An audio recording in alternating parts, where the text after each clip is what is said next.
منگول جنگجو چنگیز خان نے بخارا پر حملہ کیا، وہ ناکام ہو گیا۔ چنگیز خان کو ایک ترکیب سوجی۔ اس نے بخارا میں پیغام بھجوایا کہ جو اپنے ہتھیاروں کو ترک کر کے ہمارا ساتھ دیں گے وہ امان پائیں گے، اور جو ہمارا ساتھ نہیں دیں گے وہ مارے جائیں گے۔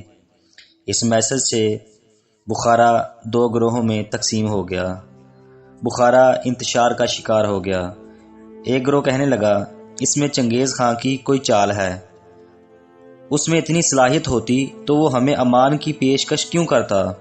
ہمیں باہمت اس کا مل کر مقابلہ کرنا چاہیے، ہمیں اپنی ناموس کی حفاظت کرنی چاہیے۔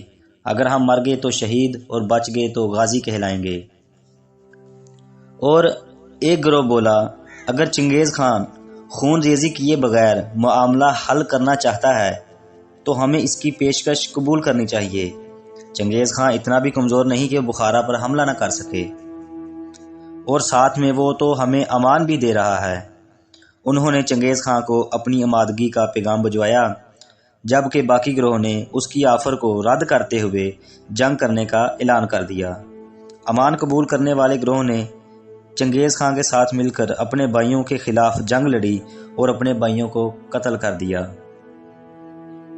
اس گروہ کو اس کی بھیانک سزا تب ملی جب چنگیز خان نے اس سب کو بھیڑ بکریوں کی طرح قتل کرنے کا حکم جاری کیا۔ چنگیز خان نے کہا کہ یہ لوگ ہمارے وفادار کیسے ہو سکتے ہیں جو اپنے بھائیوں کے وفادار نہیں؟ وہ ہمارے وفادار کیسے ہو سکتے ہیں؟ اگر کل کوئی اور لشکر ہم پر غالب ہوگا تو یہ اس کی امان میں ہوں گے، لہٰذا انہیں قتل کر دیا جائے۔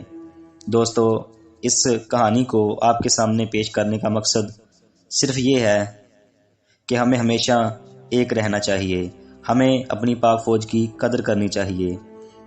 اگر کوئی مشکل درپیش ہو تو اپنوں کا ساتھ مل کر دیں، نہ کہ وہاں سے بھاگ جائیں۔